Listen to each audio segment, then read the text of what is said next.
Hello friends, मैं संध्या आप सभी के स्वागत करती हूँ स्टडी कैरिकुलम में। जैसे कि आप सभी जानते हैं कि हम लोग एनसीईआरटी क्लास 5th के ईवीएस पढ़ रहे थे, पर्यावरण अध्ययन। अभी तक हमने 16 चैप्टर जो है कंप्लीट कर चुके हैं। आज हम लोग 17 और 18 चैप्टर जो है इसको कंप्लीट करेंगे। दोनों टॉपिक जो है बहुत ही छोटा है और हम लोग जल्दी ही इन दोनों टॉपिक को कवर कर लेंगे, इसलिए साथ में एक साथ जो है ये दोनों टॉपिक को लिया गया है। तो चलिए बिना समय गवाए हम लोग स्टार्ट करते हैं क्लास को। अगर आप केवीएस की तैयारी कर रहे हैं या सीटेट की तैयारी कर रहे हैं या किसी भी स्टेट के आप लोग तैयारी कर रहे हैं तो आपके लिए आज का सेशन बहुत ही महत्वपूर्ण है। आप लोग क्लास को जरूर देखिए। चलिए सेशन की ओर हम लोग बढ़ते हैं। आज हम लोग का जो विषय सूची है वो फांद ली दीवार और एक रहेगा जाए तो जाए कहाँ, ये दोनों टॉपिक आज हम लोग कवर करेंगे। और आज के लेक्चर में वही हम लोग देखेंगे जो आपके एग्जाम की दृष्टि से महत्वपूर्ण रहेगा। अपना नोटबुक निकाल लीजिए और लिख लीजिए फांद ली दीवार। इसमें चमकते सितारे इंडियन एक्सप्रेस 2007, चमकते सितारे इंडियन एक्सप्रेस 2007। इस चैप्टर में बताया गया है कि कुछ लोकल एरिया की लड़कियां जो हैं वो मेहनत करती हैं। यहाँ से प्रश्न तो आता नहीं है, लेकिन आप लोग एक देख लीजिए कि अफसाना खुद जो है एक बुलंद मजबूत दीवार है जो मुंबई की नागपाड़ बास्केट ऑफ एसोसिएशन की आज जो है वह प्रेरणा है। कहाँ की? तो मुंबई की नागपाड़ बास्केट बॉल एसोसिएशन की। ये बात यहाँ पर थोड़ा सा आप लोग ध्यान दीजिएगा। इसमें कोई ज़्यादा महत्वपूर्ण नहीं है, जो महत्वपूर्ण ज़्यादा रहेगा उसको हम लोग कवर करेंगे। और वही लड़कियां जो है सब मेहनत करती हैं, अपने घर वालों को मनाती हैं खेलने के लिए। और कोई अपने पापा को मनाता है तो कोई अपनी मम्मी को मनाती है सब। और यहाँ पे एक शिक्षक संकेत जो दिया है बहुत ही इजी है। देखिए कि बच्चों के अपने खेल के अनुभव को सुने, उन मुद्दों पर बच्चों की अपनी समझ पर चर्चा करवाई जा सकती है। लड़के या लड़कियों के खेल एक से हो, सभी को खेलने का बराबर मौका मिलना चाहिए और सभी को खेलने का बराबर मौका जो है मिलने चाहिए और सभी का खेल जो है एक जैसा होना चाहिए। इन लड़कियां जब निकली घर से बाहर तो कुछ लोग मना जैसे कर रहे थे कि नहीं लड़कियों हो ऐसे खेलती, लड़कियां सब खेलती है, बहुत सारे बातें जो है हो रही थी, लेकिन फिर भी वो लड़कियां सब डट कर खेली। और यहाँ पर शिक्षक संकेत एक और दिया हुआ है कि कक्षा के बच्चों को टोलिए बनाकर उन्हें अलग अलग खेल खेलने के मौके दे, बच्चों को प्रोत्साहित करे कि टीम गेम्स में अपने लिए न खेलकर टीम के लिए मिलकर खेले। और टीम गेम्स जो होता है, टीम में खेलने का सबसे बड़ा उद्देश्य होता है कि अपने लिए न खेलकर सभी के लिए खेले।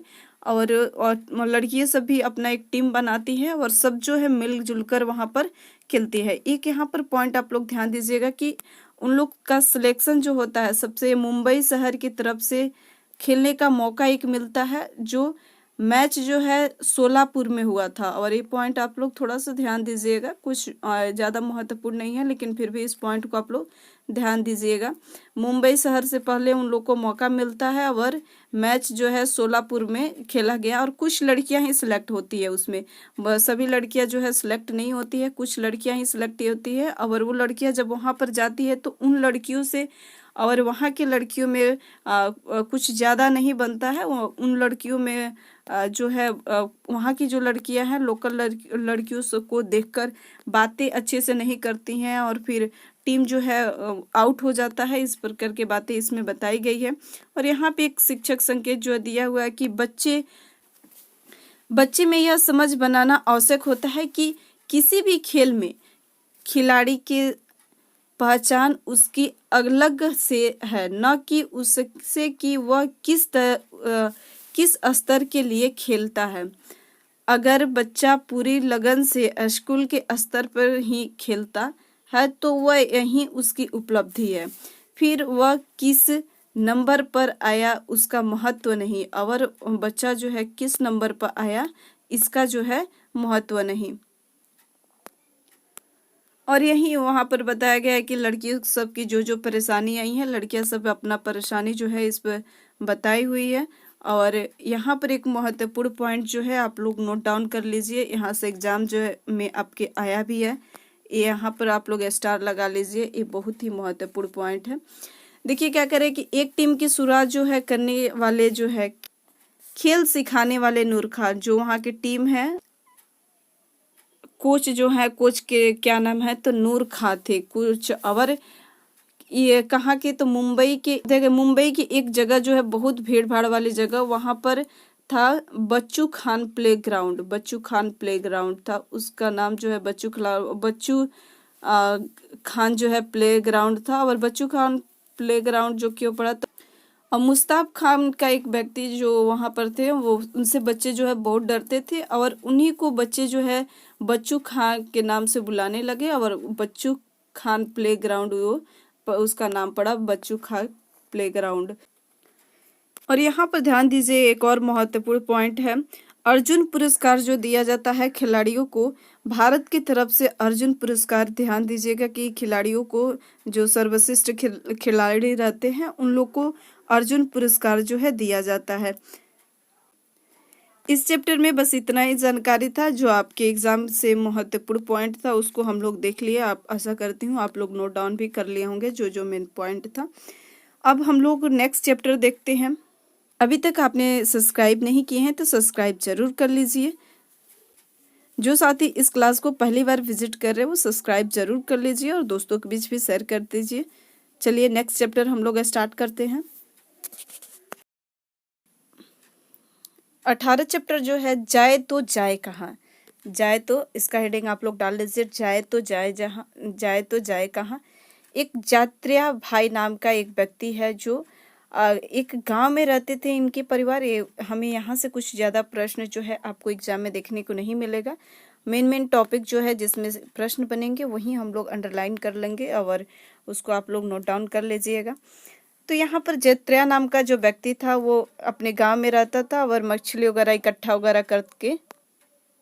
और यहाँ पर ध्यान दीजिए, एक पॉइंट जो है, जैत्रिया जो है इसका गांव का नाम जो था वो खेड़ी गांव था। ये ध्यान दीजिए, जो जंगलों और घने पहाड़ों, जो जंगलों और पहाड़ों के बीच स्थित था। खेड़ी उसका गांव का नाम था जहाँ पर जैत्रिया का जन्म हुआ था।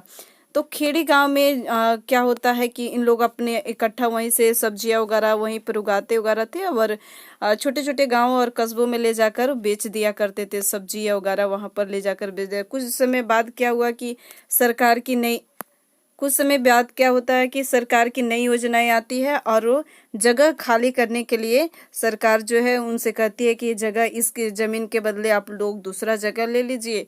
और ये जमीन छोड़ने के लिए कहती है और कहती है कि यहाँ पर एक बांध बनाया जाएगा, नदी पर एक बड़ा बांध जो है बनाया जाएगा। देखिए यहाँ पर कहा कि गांव के नदी के किनारे से हटाना होगा और गांव को नदी के किनारे जो था वहां से हटाना होगा। वहां पर एक बड़ा बांध जो है बनने जा रहा था, तो इसलिए गांव के लोगों को बहुत काफी जो है नुकसान झेलना पड़ता है। तो ऐसे आपके एग्जाम में आता है कि कौन कौन से नुकसाने जो है आपको झेलना पड़ता है जब गांव को हटाया जाता है, तो कौन कौन से नुकसाने होती है। तो वहाँ के जो निवासी रहते हैं उन लोग के नुकसानी होती है और पानी के अंदर जो मछली वगैरह रहती हैं, जो भी जीव रहते हैं उनको नुकसान होता है, पेड़ पौधों को भी वहाँ पर नुकसान होता है। तो ये पॉइंट आप लोग ध्यान दीजिएगा। और यहाँ पर शिक्षक संकेत जो कह रहा है कि बांध के बारे में बच्चों की समझ को और स्पष्ट करने के लिए उनके इलाके या आसपास बने बांध का उदाहरण लिया जा सकता है। बांध बनाने के कुल लोगों का फायदा होगा तो क्या कुछ लोगों को भी नुकसान हो सकता है, इन बातों पर भी चर्चा करें। हाँ, कुछ लोगों को फायदा भी हो सकता है और कुछ लोगों को नुकसान भी होता है। तो जैत्रिया को वहां से हटाकर और उन लोग जाते हैं दूसरे गांव में, दूसरा उन लोग को जगह मिलता है जहां पर जैत्रिया जो है वहां पर जाता है और उन लोग का दूसरा जो गांव का मिलता है उस सिंदुरी नामक गांव जो है मिलता है। ये पॉइंट आप लोग ध्यान दीजिएगा। वहां से जब हटते हैं तो कहाँ जाते हैं, तो सिंदुरी नामक गांव में उन लोग जाते हैं। और एक यहाँ पर महत्वपूर्ण पॉइंट है कि डॉलर कोलतार को कहा जाता है। डॉलर जो है कोलतार से बना रास्ता जो है जलने और तवे जैसा गर्म था। तो रास्ता उस वक्त कैसे बना, डालर यानी कोलतार से उस वक्त रास्ता जो है बनाया जाता था। तो इस प्रकार से जत्रा जो है वो सिंदुरी गांव में जो है जाता है, सिंदुरी गांव। और दूसरा गांव उन लोग को जो मिलता है वो सिंदुरी गांव मिलता है। वहां पर सब कुछ खरीद कर वो खाना पड़ता है, दवा से लेकर पानी से लेकर हर एक चीज जो है उन लोग को खरीद कर खाना पड़ता है। और वहां पर क्या होता है कि ज़्यादा ज़मीन भी नहीं रहती है, और ज़मीन भी जो रहती है मिलता है उन लोग को तो उपजाऊ ज़मीन जो है नहीं मिलता है। और जत्रा जो है अपनी कहानी में यही सब बताया है कि वहाँ पर बहुत सारी चीज़ों की सुविधा नहीं होता है। फिर वहाँ से जत्रा जो है मुंबई की ओर बढ़ता है, और मुंबई में भी वो जाता है तो वहाँ पर भी उसके कुछ रिश्तेदार जो कहते हैं कि यहाँ से भी हटाया जाएगा। तो यहाँ पर शिक्षक संकेत एक दिया हुआ है कि अपनी जगह से हटा दिया जाना, अपनी जगह से हटा दिया जाना, और तबादला होना, और तबादला होना, इन दोनों में होने वाली परेशानियां अलग अलग होती है। देश के विकास के लिए बहुत सारी बड़ी बड़ी योजनाएं बनती है, जैसे कि पुल बनता है, कारखाने बनती है, हवाई बनती है इत्यादि। इनमें से सभी लोगों के कुछ लोगों की भलाई की बात होती है और कुछ लोगों की उसमें नुकसान भी होता है। तो इन सभी के बारे में रोज की खबरें से बच्चे सबको जोड़िए। और यही था, इसमें कुछ खास नहीं था इस चैप्टर में, इसलिए हम लोग 2 चैप्टर जो है एक साथ लिए हैं। अब मिलते हैं हम लोग नेक्स्ट सेशन में एक नेक्स्ट टॉपिक के साथ में। अभी तक आपने चैनल को सब्सक्राइब नहीं किए हैं तो चैनल को सब्सक्राइब जरूर कर लीजिए। आप सभी को एनसीईआरटी के सभी क्लासेस, एनसीईआरटी के सभी बुक जो है आपके सीटेट से या केबीएस हो या किसी भी स्टेट से आप लोग टीचिंग की तैयारी कर रहे हैं, तो जिससे भी आप लोग को ईवीएस के पोर्शन हो या साइंस के पोर्शन है या मैथ का पोर्शन हो, वो सभी कवर कराया जाएगा इस चैनल पर। तो अभी तक आपने सब्सक्राइब नहीं किए हैं तो सब्सक्राइब जरूर करिए, और दोस्तों के बीच भी शेयर कर दीजिए कि एनसीईआरटी की बहुत ही ईजी भाषा में आप लोग को, जो आप लोग पढ़िएगा घर पर नहीं समझ में आता है तो बहुत ईजी भाषा में यहाँ पर आप लोग को समझाने की कोशिश किया जा रहा है। तो सभी दोस्तों के बीच भी शेयर कर दीजिए। Thank you.